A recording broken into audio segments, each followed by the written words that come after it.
Hello students, I am Manoj sir from learning point. आज का topic है एक्टिव एंड पैसिव। लेकिन देखिए, आज का जो टॉपिक है बहुत ही इम्पॉर्टेंट है, ख़ास करके उन स्टूडेंट्स के लिए जो कम्पिटिटिव एग्ज़ाम की तैयारी कर रहे हैं या उसको फेस कर रहे हैं। देखिए, आमतौर पर एक्टिव से पैसिव बनाते समय ये देखा गया है कि पैसिव वॉइस में प्रीपोजिशन बाई का प्रयोग होता है। मोस्टली आप बाई का प्रयोग देखते हैं, लेकिन एक्टिव से पैसिव बनाते समय कुछ ऐसे वर्ब्स होते हैं जिनके साथ प्रीपोजिशन यानी बाई के स्थान पर पैसिव वॉइस में प्रीपोजिशन विद का प्रयोग होता है, एट का प्रयोग होता है, इन का प्रयोग होता है और टू का प्रयोग होता है। तो आज हमें ये जानना है कि किन किन वर्ब्स के साथ पैसिव वॉइस में विद का प्रयोग होता है, एट का प्रयोग होता है, इन का प्रयोग होता है या टू का प्रयोग होता है। तो सबसे पहले हम आपको पैसिव वॉइस में जो एट का प्रयोग है हम उसके बारे में बताते हैं। देखिए, जब एक्टिव से आप पैसिव में करेंगे तो आपको उन वर्ब्स को ध्यान रखना होगा। मैं कुछ खास वर्ब्स मैंने लिख दिया है और जो जो वर्ब मैंने लिखा है उनके साथ पैसिव वॉइस में प्रीपोजिशन बाई के स्थान पर एट का प्रयोग करेंगे, क्योंकि इन वर्ब्स के साथ पैसिव वॉइस में बाई का प्रयोग नहीं हो सकता। इनके साथ केवल एट का ही प्रयोग हो सकता है। देखिए, सरप्राइज्ड आश्चर्यचकित होना, एस्टोनिश्ड इसका भी मतलब आश्चर्यचकित होना, अलार्म्ड खतरे का संकेत करना, डिसअपॉइंटेड निराश होना, डिस्ट्रेस्ड दुखित करना या डिसप्लीज्ड अप्रसन्न कर देना। इसका मीनिंग ये होता है। ये सब वर्ब्स हैं। इनके साथ यदि ये एक्टिव वॉइस में आते हैं और इनको पैसिव में बनाना है तो इनके साथ प्रीपोजिशन एट का ही प्रयोग आप कर सकते हैं। बाई का प्रयोग बिल्कुल नहीं करेंगे। इनके साथ क्या करेंगे? एट का प्रयोग करेंगे। देखिए, योर इंटेलिजेंस सरप्राइज्ड मी। अब इस सेंटेंस में ऑब्जेक्ट मी है, बाकी सब कुछ वही नियम है, बस जहां आप बाई लगाते थे वहां पर आपको एट कर देना है और कुछ नहीं, सब कुछ वही है। अब देखिए, इसमें ऑब्जेक्ट मी है, जब पैसिव बनाएंगे तो ये आई सब्जेक्ट हो जाएगा। पास्ट इंडेफिनिट में है, आई के साथ वाज हो जाएगा। सरप्राइज सेकंड फॉर्म है, लेकिन थर्ड फॉर्म भी इसका सरप्राइज ही होता है, हमने थर्ड फॉर्म का प्रयोग कर दिया। अब जहां हम थर्ड फॉर्म के बाद बाई का प्रयोग करते थे वहां पर एट का प्रयोग किया गया है और आपको सरप्राइज के साथ एट का ही प्रयोग करना है। उसके बाद हम सब्जेक्ट योर इंटेलिजेंस को ऑब्जेक्ट बना देंगे, योर इंटेलिजेंस। दूसरा एग्जाम्पल है, हिज सक्सेस एस्टोनिश्ड अस, यानी अस जो ऑब्जेक्ट है इसको पैसिव में हम सब्जेक्ट बना देंगे, यानी वी बना देंगे। वी प्लूरल प्रोनाउन है इसलिए और पास्ट इंडेफिनिट है इसलिए वर का प्रयोग किया गया है। उसके बाद वर्ब का थर्ड फॉर्म एस्टोनिश्ड का प्रयोग किया गया है और उसके बाद प्रीपोजिशन एट का प्रयोग किए और उसके बाद ऑब्जेक्ट लिखे हिज सक्सेस, क्योंकि सब्जेक्ट हिज सक्सेस है, यह ऑब्जेक्ट बन जाएगा हिज सक्सेस। अगला एग्जाम्पल है, हिज फेलियर डिसअपॉइंटेड मी। अब इस सेंटेंस में ऑब्जेक्ट मी है, इसको पैसिव में आई बना दिए। उसके बाद वाज का प्रयोग करेंगे क्योंकि ये पास्ट इंडेफिनिट में है। उसके बाद थर्ड फॉर्म का प्रयोग करेंगे डिसअपॉइंटेड, उसके बाद प्रीपोजिशन एट का प्रयोग किए और अंत में ऑब्जेक्ट हिज फेलियर। अगला एग्जाम्पल है, हिज डिफीट डिस्ट्रेस्ड मी। इसमें भी ऑब्जेक्ट मी है, पैसिव में इसको आई कर देंगे। पास्ट इंडेफिनिट में है, आई के साथ वाज कर दिए। फिर थर्ड फॉर्म यानी डिस्ट्रेस्ड का थर्ड फॉर्म डिस्ट्रेस्ड ही होता है। उसके बाद प्रीपोजिशन एट का प्रयोग किए और उसके बाद ऑब्जेक्ट के रूप में हिज डिफीट को रख दिए, क्योंकि हिज डिफीट इसका सब्जेक्ट था, ये पैसिव में ऑब्जेक्ट हो जाएगा। अगला एग्जाम्पल है, this news alarmed his father. अब इस सेंटेंस में ऑब्जेक्ट है हिज फादर, इसको पैसिव में सब्जेक्ट कर देंगे। हिज फादर वॉज अलार्म्ड, क्योंकि ये भी देखिए पास्ट इंडेफिनिट में है, तो हिज फादर के साथ वर्ब वॉज हो जाएगा। फिर वर्ब का थर्ड फॉर्म अलार्म्ड का प्रयोग करेंगे, उसके बाद प्रीपोजिशन एट का प्रयोग करेंगे और अंत में ऑब्जेक्ट दिस न्यूज़ को रख दिए। अगला एग्जाम्पल देखिए, हिज रूड बिहेवियर डिसप्लीज्ड हर। अब इस सेंटेंस में ऑब्जेक्ट हर है, इसको जब पैसिव में लाएंगे तो सब्जेक्ट सी हो जाएगा, सी के साथ वॉज होगा, क्योंकि जो सेंटेंस है ये पास्ट इंडेफिनिट में है, तो सी वॉज डिसप्लीज्ड यानी थर्ड फॉर्म का प्रयोग किए, उसके बाद प्रीपोजिशन एट का प्रयोग किए और जो सब्जेक्ट हिज रूड बिहेवियर है इसको हमने ऑब्जेक्ट बना दिया, हिज रूड बिहेवियर। तो मेरे बच्चों इसको बहुत ध्यान से समझना है आपको कि इन वर्ब्स के साथ जिसका मैंने मेंशन किया है इनके साथ हमेशा प्रीपोजिशन एट का प्रयोग किया जाएगा। बच्चे इस चीज़ को ध्यान नहीं देते हैं, पैसिव बनाते समय मोस्टली ओ बाई का प्रयोग कर देते हैं, लेकिन नहीं, आपको हमेशा ध्यान देना होगा, सतर्क रहना होगा। यदि इस तरह के वर्ब हैं जो मैंने अभी आपको बताया उसके साथ पैसिव वॉइस में एट का ही प्रयोग करना है। किसके स्थान पर? बाई के स्थान पर। अब अगला देखते हैं। देखिए कुछ वर्ब्स मैंने और भी लिखे हैं जिनके साथ पैसिव में केवल विद का प्रयोग होता है, विद, ना बाई का ना एट का।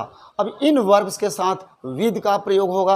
अब आपको ये ध्यान देना है कि कौन कौन ऐसे वर्ब हैं जिनके साथ पैसिव वॉइस में सिर्फ विद का ही प्रयोग होगा। जैसे प्लीज्ड प्रसन्न होना, सेटिस्फाइड संतुष्ट होना, डिसगस्टेड नाराज होना, चार्म्ड आकर्षित होना, थ्रॉन्ग्ड भरा होना, भीड़ से भरा होना, लाइन्ड पंक्ति में होना।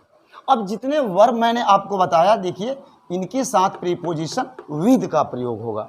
तो देखिए आप इनको एग्जाम्पल के तौर पर, ये भी सेम वैसे ही बनेंगे, बस आपको बेटा इतना ही ध्यान देना है कि जहाँ आप बाई लगाते थे कहीं एट होगा कहीं विद होगा, लेकिन अब जो मैं आपको बताने जा रहा हूँ इनके साथ सिर्फ प्रीपोजिशन विद का प्रयोग हम पैसिव वॉइस में करेंगे। देखिए हर बिहेवियर प्लीज मी, उसका व्यवहार ने मुझे प्रसन्न कर दिया। देखिए अब जो मी ऑब्जेक्ट है इसको पैसिव में हम सब्जेक्ट बना देंगे, आई, पास्ट इंडेफिनिट में है, आई के साथ वाज हो गया। उसके बाद क्या करते हैं, वर्ब का थर्ड फॉर्म यानी प्लीज्ड, और उसके बाद जहां हम बाई लगाते थे अब यहां पर हम विद का प्रयोग करेंगे, विद। फिर उसके बाद में ऑब्जेक्ट हर बिहेवियर, क्योंकि सेंटेंस में सब्जेक्ट है हर बिहेवियर, ये पैसिव में ऑब्जेक्ट हो गया। अगला एग्जाम्पल है your work satisfies the teachers. इस सेंटेंस में द टीचर्स ऑब्जेक्ट है, जब पैसिव बनाएंगे तो ये सब्जेक्ट हो जाएगा द टीचर्स। सेंटेंस जो है प्रेजेंट इंडेफिनिट में है इसलिए द टीचर्स प्लूरल है, इसलिए आर का प्रयोग करेंगे। उसके बाद वर्ब का थर्ड फॉर्म सेटिस्फाइड का हमने प्रयोग किया, और फिर जहां हम बाई लगाते थे थर्ड फॉर्म के बाद देखिए यहाँ पर हमने विद का प्रयोग किया है। उसके बाद ऑब्जेक्ट रख देंगे, जैसे योर वर्क सब्जेक्ट है, पैसिव में योर वर्क ऑब्जेक्ट हो जाएगा। अगला एग्जाम्पल है हर फेलियर डिसगस्टेड हर फादर। अब देखिए हर फादर यहाँ पर ऑब्जेक्ट है, पैसिव में इसको हम सब्जेक्ट बना देंगे। हर फादर पास्ट इंडेफिनिट में है, हर फादर वॉज, फिर थर्ड फॉर्म डिसगस्टेड, उसके बाद with.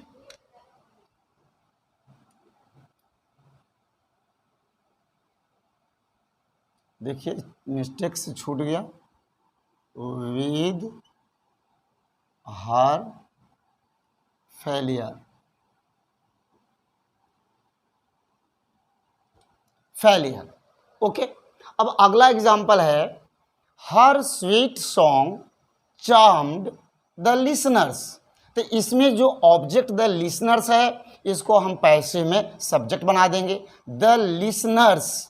The listeners were charmed, क्योंकि द लिसनर्स जो है ये प्लूरल है, पास्ट इंडेफिनिट में है, इसलिए वर का प्रयोग किया गया। उसके बाद वर्ब का थर्ड फॉर्म यानी चार्म्ड का प्रयोग किया गया। उसके बाद प्रीपोजिशन विद का प्रयोग किया गया है, देखिए विद का प्रयोग किया गया।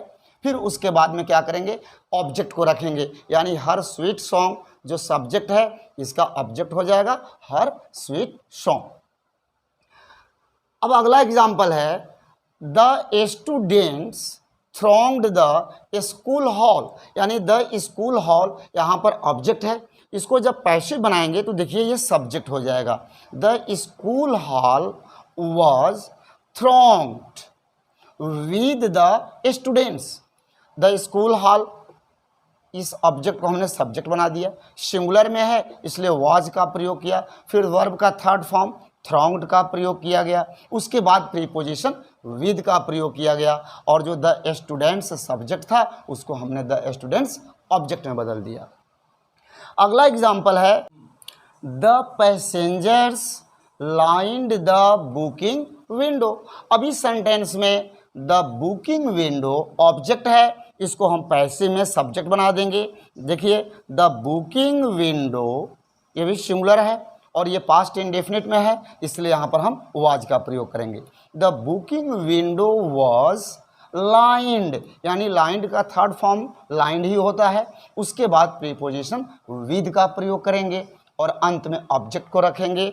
जैसा कि एक्टिव वॉइस में द पैसेंजर सब्जेक्ट है, ये पैसिव में ऑब्जेक्ट हो जाएगा द पैसेंजर्स।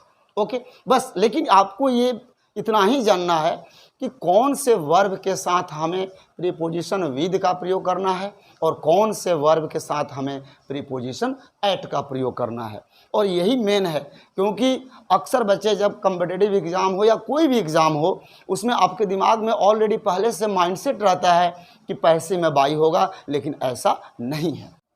अब देखिए दो और प्रीपोजिशन बचे हैं, किनके साथ हम टू का प्रयोग करते हैं और किनके साथ इन का प्रयोग करते हैं, तो चलिए देखते हैं।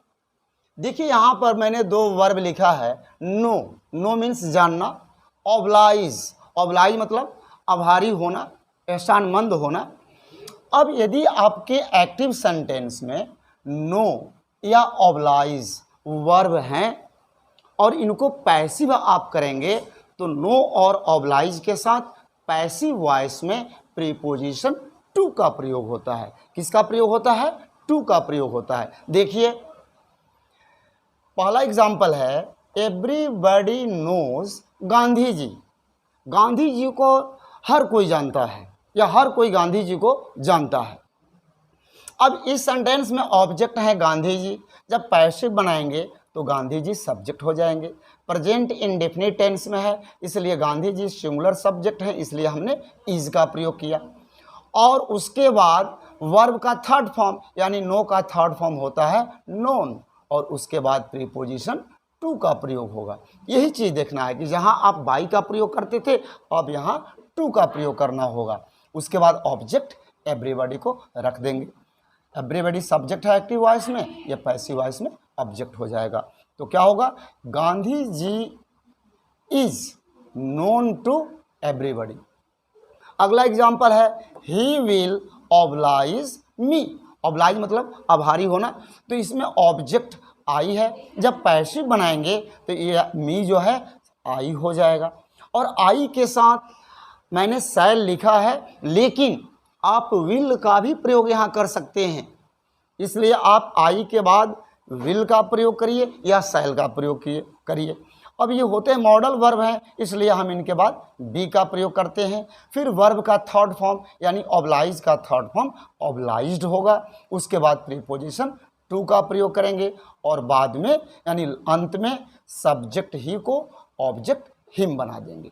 पूरी प्रक्रिया वही है जो आप जानते हैं, बस आपको मेनली इसमें यह सीखना है कि किसके साथ, कौन से वर्ब के साथ एट का प्रयोग होगा, कौन से वर्ब के साथ विद का प्रयोग होगा, कौन से वर्ब के साथ टू का प्रयोग होगा और कौन कौन से वर्ब के साथ इन का प्रयोग होगा। अब आइए देखते हैं इन का प्रयोग। यदि एक्टिव वॉइस में कॉन्टेन का मतलब होता है सम्मिलित करना, बनाना। ओके, तो कॉन्टेन शब्द रहे तो इनके साथ पैसिव में हम इन का प्रयोग करेंगे। इंटरेस्ट मतलब रुचि लेना, तो इनके साथ भी पैसिव वॉइस में हम इन का प्रयोग करते हैं। भूल के भी इनके साथ में बाई का प्रयोग नहीं करना है। पहला एग्जाम्पल है this box contains many things.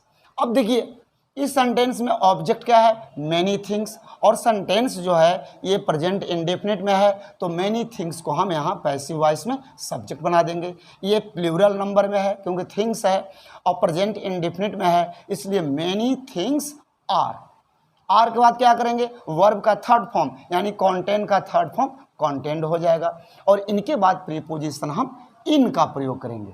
अभी जो मैंने आपको समझाया कि कंटेंट के साथ पैसिव वॉइस में इनका प्रयोग करेंगे, और अंत में ऑब्जेक्ट को रखते हैं। दिस बॉक्स सब्जेक्ट है, पैसिव में इसको हम ऑब्जेक्ट बना दिए, दिस बॉक्स।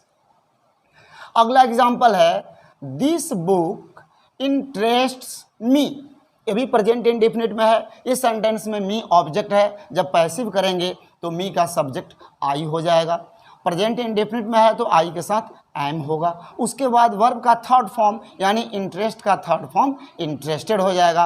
और देखिए थर्ड फॉर्म के बाद में यहाँ पर इन का प्रयोग किया गया है, क्योंकि इंटरेस्टेड के साथ प्रीपोजिशन इन का प्रयोग होता है, और अंत में हम ऑब्जेक्ट दिस बुक को रख दिए, क्योंकि दिस बुक जो है एक्टिव वॉइस का सब्जेक्ट है, ये पैसिव में ऑब्जेक्ट हो जाएगा। ओके, तो बेटा आप इस वीडियो को बहुत ध्यान से देखना, और ये बहुत ही ज़्यादा आपके लिए इम्पॉर्टेंट है, और इस वीडियो को बार बार देखिए, और इस वर्ब को भी माइंड में एकदम सेट कर लीजिए कि इनके साथ पैसिव में कौन कौन से प्रीपोजिशन होते हैं।